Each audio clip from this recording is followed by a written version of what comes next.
Hello friends, आप सभी का स्वागत है आपके अपने YouTube channel concept clear by Devendra Chauhan पर।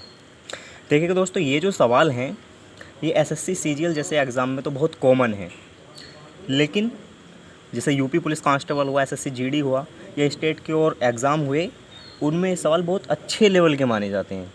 दोनों ही अच्छे सवाल हैं।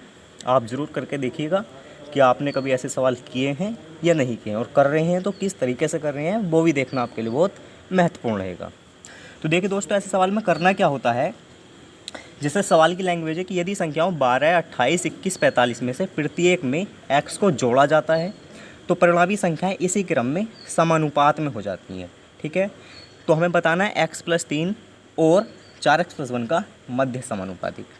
तो इसमें क्या होता है, जो जोड़ने को भी कह सकता है और घटाने को भी कह सकता है। जैसे दूसरे सवाल में उसने x को घटाने की बात करी है, तो हमें करना क्या होता है कि इसे 12 लिखो, 28, 21 और 45।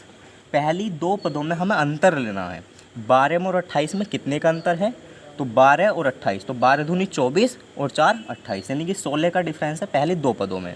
दूसरे दो पदों में कितने का अंतर है, तो 21 में 45 में, तो 5 में से 1 गया 4 और 4 में से 2 गया 2, यानी कि देखा पहले दो पदों में 16 का अंतर है और लास्ट के दो पदों में 24 का अंतर है। उसके बाद हमें इन्हें काटना होता, रेशियो लेना होता, यानी कि पहला स्टेप क्या है अंतर लेने का, दूसरा स्टेप है रेशियो लेने का। तो 8 दूनी 16, 8 तिया 24। अब फाइनली हम एक बार और इनका अंतर लेंगे, तो 2 में और 3 में 1 यूनिट का अंतर है।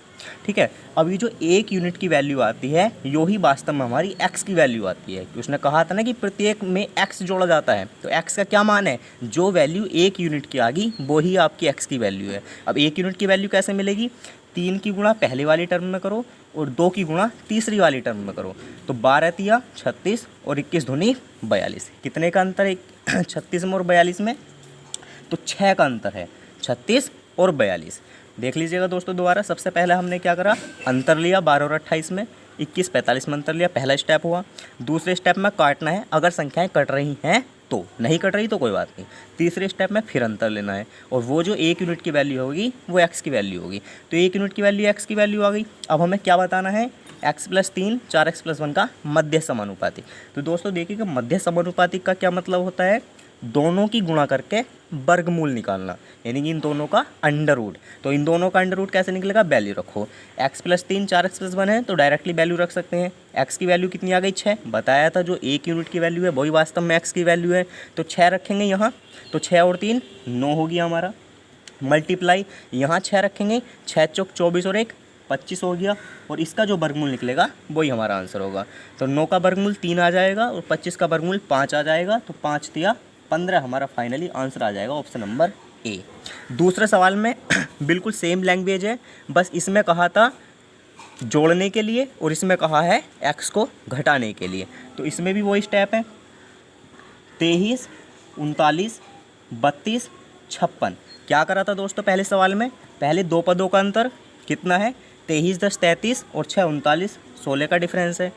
फिर दो पदों में अंतर लास्ट वाले 32 में और 56 में, तो 32 10 42, 10 52 और 4 56, यानी कि 24 का अंतर। फिर इन्हें काट लेंगे, 8 दूनी 16, 8 तिया 24। तो देखिएगा दोस्तों ऊपर वाली फॉर्मेट बननी जैसा सेम ऊपर वाला था वैसा ही नीचे वाला बनना। 2 में और 3 में 1 यूनिट का अंतर है। अब 1 यूनिट की वैल्यू कैसे मिलेगी, पहली वाली संख्या की 23 की गुणा 3 से करेंगे और 2 की गुणा 32 से करेंगे। बताया था कि 3 की गुणा पहली वाली टर्म से और 2 की गुणा तीसरी वाली टर्म से, तो 23 दिया 69 और 32 दूनी 64। 64 में 69 में कितने का डिफरेंस, 5 का।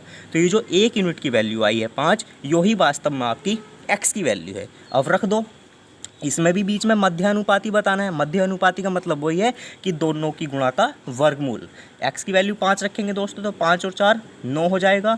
यहाँ 5 रखेंगे तो 5 तिया 15 और 1 16 हो जाएगा। बस इनका अंडर रूट निकाल देंगे, तो 16 नम्मा 144 और 144 का वर्गमूल कितना आ गया 12। ऐसे भी कर सकते हैं कि 9 का वर्गमूल 3, 16 का वर्गमूल 4, 4 तिया 12, तो ऑप्शन नंबर सी हमारा आंसर आ गया। तो देखिएगा दोस्तों, आप महसूस कीजिएगा ये जो सवाल हैं आपने क्या ऐसे सवाल पहले किए हैं या नहीं किया, देखे हैं अपने एग्ज़ाम में, किसी एग्ज़ाम में देखे हैं या नहीं देखे।